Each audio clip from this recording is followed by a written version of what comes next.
हैं और हमें कार्यक्रम ज्यादा देने पड़ेंगे क्योंकि कम समय में क्षेत्र कवर करना है। एक आम चुनाव होता है तो उसका एक माहौल बनाया जाता है, पहले से मतदाता अपने आप को भी तैयार कर लेते हैं। पार्टियां भी शुरुआत से काम करती हैं कि हमारे ये मुद्दे हैं, हमारा ये घोषणा पत्र है, हम सरकार बनाएंगे तो गरीब के लिए ये करेंगे, महिला के लिए क्या करेंगे, किसान के लिए क्या करेंगे, सरकारी व्यवस्थाओं को सुदृढ़ बनाने के लिए क्या करेंगे। सारी योजनाएं बनती हैं और जनता के बीच पेश किया जाता है, उन पर चर्चा होती है। लेकिन उपचुनाव में ना तो ये समय है, ना ही उपचुनाव के नतीजे से सरकार में कोई पलटवार ऐसा कुछ होने वाला है कि कोई मौका आपको मिलेगा। तो फिर रुचि कोई आम मतदाता है चुनाव में क्यों ले? गांव के लोगों को तो इसलिए लेनी चाहिए क्योंकि हम लोग पिछड़ रहे हैं। ये एक दुर्भाग्य है कि साल 75 हो चुके हैं देश की आजादी को, लेकिन बराबरी अभी भी एक आदर्श की तरह रह गया है जिसे हम हासिल नहीं कर पाए। हम सबकी वोट एक है, वोट में हम सब एक समान है, जिसकी वोट बनी है एक ही है, एक से ज्यादा कोई घेर नहीं सकता। महिला हो, पुरुष हो, किस जाति से आता हो, किस धर्म में विश्वास रखता हो, उसके कोई मायने नहीं, सबकी एक वोट तो बराबर है। संविधान में जो हक मौलिक अधिकार दिए हैं, हर नागरिक की जो आजादी है, उसमें भी हम सब बराबर हैं।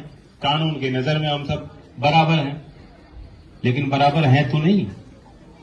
ये तो आपको भी मालूम है, आप तो रोज देखते हो, सरकारी व्यवस्था से आपको जूझना पड़ता है। जो सरकारी व्यवस्था आपके लिए बनती है, जो लाल कालीन आपके लिए बिछने चाहिए, उस पर चलने की जरूरत गांव के चप्पल पहन के आदमी कर सकता है क्या देश के 75 साल की आजादी के बाद? वही सरकारी व्यवस्था दमनकारी नीति का हिस्सा बन जाती है। वही सरकारी तंत्र दबाने में, जिसके उसमें कलम में ज्यादा स्याही भर जाए, वो ही जो अपनों पे वार करना शुरू कर देती है।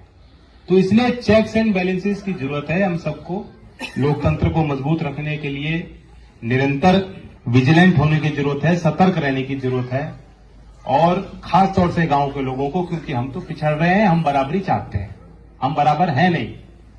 और हमारी लड़ाई एक बहुत ताकतवर लॉबी के साथ है। हर महीने में हम लोग पिछड़ रहे हैं। चौधरी अजीत सिंह जी जो कहते थे, तो कितनी बार मंत्री रहे, काम सोचने में और काम कराने में और उसे जमीन तक उतारने में कितने रोड़े आते हैं। कोई अच्छा आदमी अच्छी सोच रख के भी अगर कोई प्रयास करे कि मैं इस व्यवस्था को बदलना चाहता हूं, कई बार नहीं कर पाता, क्योंकि तंत्र में जुड़े जितने जितने लोग हैं वो अपनी अपनी फाइल अपने पास रखना चाहते हैं, अपने अधिकार का दुरुपयोग करके वो ही आड़े आ जाते हैं।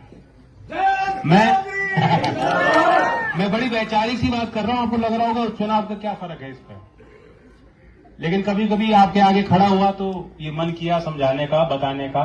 बड़े मंचों से बात नहीं कही जाती। सबसे पहले तो हम इस सत्य को स्वीकार लें, हम पिछड़े हैं, हमारी गिनती कम है। हम अपने आप को बहुत शक्तिशाली मानते हैं, वजूद वाले। मुजफ्फरनगर तो यहां तो घर घर में जो पैदा होता है उसे बताया जाता है तुम्हारा इतिहास क्या है।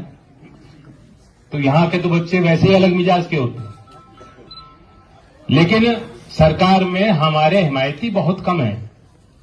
और कोई कारण नहीं है कि 255 विधायक भारतीय जनता पार्टी के आपने जिताए, वे भी गांव के होंगे, गांव से उनको बहुत वोट मिल रही है। वोट जो देता है वो अपना दबाव भी बनाता है। राजनीतिक आदमी में दबाव रहता है कि मुझे यहां गांव से वोट मिल रही है, मेरी जवाबदेही है।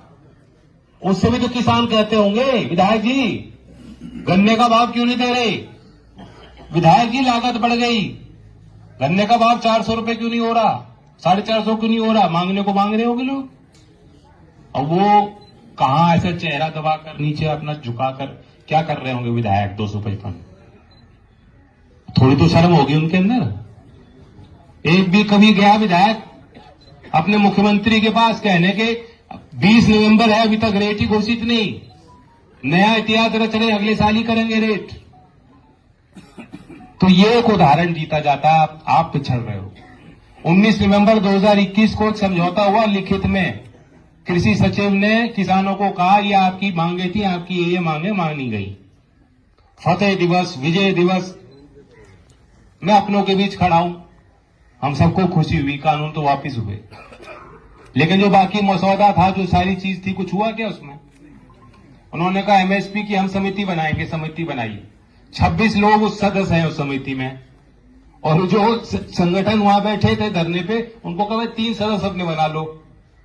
26 के सदस्य की समिति और 3 सदस्य किसानों को कहा तुम अपने बना लो। क्या करेंगे वो 3?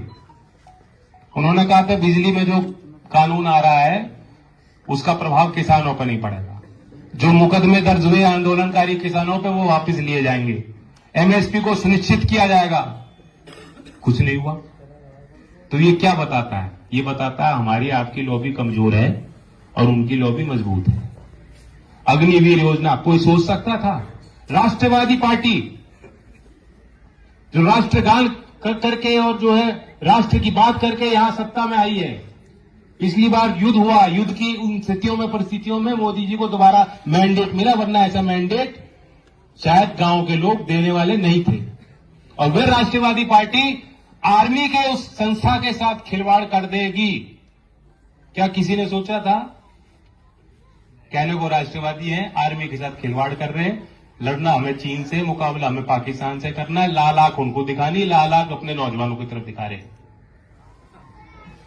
तो यहां अगर हम लोग ये नहीं माने पहले हम पिछड़ रहे हैं, हमारी लड़ाई कोई लड़ नहीं रहा, हमें खुद लड़नी पड़ेगी। हमारे बीच के जो लोग हैं उन्हें ताकत दो। मैं भी बेहद कमजोर हो चुका हूं।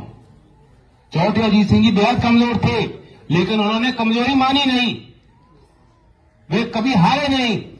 और जो यहां के लोग कहते हैं कि उन्हें हमने हरा के भेजा, 5 तारीख में ऐसा काम कर दो कि किसान की लॉबी भी मजबूत हो जाए और उनके यहां मुंह पे टेक लग जाए। और कुछ नहीं होने वाला। और क्या हासिल कर लोगे 5 साल? ऐसा तो है नहीं कि पिछली सरकार में इतने काम हो रहे हैं जो रुक जाएंगे। नहीं, मैं सोच रहा हूं नागरिक अगर मैं मतदाता इस क्षेत्र का होता, मैं आपकी तरफ सोचूं कि मैं क्या हिसाब लगाऊं कि मेरे गांव में बहुत बड़े अच्छे बढ़िया काम हो रहे हैं। खतौली स्मार्ट सिटी बनने वाली है, मेरी आय दुगनी होने वाली है, खेती से इतना फायदा हो गया जब से मोदी जी आए, और मेरे बच्चे जो आर्मी में जा रहे हैं उनको तो स्थायी नौकरी मिल गई। कुछ भी तो नहीं हुआ। तो आपको क्या हासिल होने वाला है? कम से कम 5 तारीख के चुनाव के बाद जो विश्लेषण हो कि भाई क्या हुआ, नतीजा 3 सीट यूपी में जा रही हैं, और खतौली के उपचुनाव का नतीजे का विश्लेषण हो, तो ये तो हो कि चौधरी साहब की कर्मभूमि चौधरी साहब के साथ है, उस विचारधारा के साथ है। किसान भारतीय जनता पार्टी से नाराज हैं, रुष्ट है कि आपने गन्ने का भाव नहीं दिया, कि खतौली क्षेत्र का नौजवान कह रहा है कि 4 साल की अग्निपथ योजना बेकार है, हम इस योजना को स्वीकार नहीं करते। हम चाहते हैं कि स्थायी पक्की नौकरी मिले, हम चाहते हैं सरकारी भर्तियां होती है समय पर हो, हम चाहते हैं जो बिजली का बिल इतना महंगे आ रहे हैं हम चुका नहीं पा रहे, कुछ छूट किसान को मिलनी चाहिए। अगर इन बातों को हम हासिल करना चाहते हैं तो 5 साल में पहले चोट दो, और चोट नहीं दोगे, कुछ मांगोगे नहीं, तो आपको अधिकार कोई देने वाला नहीं, कोई उपकार करने वाला नहीं। 5 तारीख, इससे ज्यादा कुछ कहने को नहीं मेरे पास, और कोई तरीका नहीं। मैं भी आपको समझाने आया हूं, अपनी बात आपने मेरी बात सुनी। इसी तरह जो लोग और ना समझ रहे हो उनको समझाने का काम कीजिए। पिछले चुनाव में तो कम ही से हम हारे थे, और वही कह रहा हूं, यहां मुझे बता रहे थे राजपाल जी, कोई कसर आपने नहीं छोड़ी। हमारी आपसे कोई शिकायत नहीं, आपकी हमसे लाख शिकायत हो सकती, लेकिन फिर भी हम उम्मीद कर सकते हैं कि कुछ और बेहतर होगा। कुछ और बेहतर करके दिखाओगे, नहीं दिखाओगे? धन्यवाद।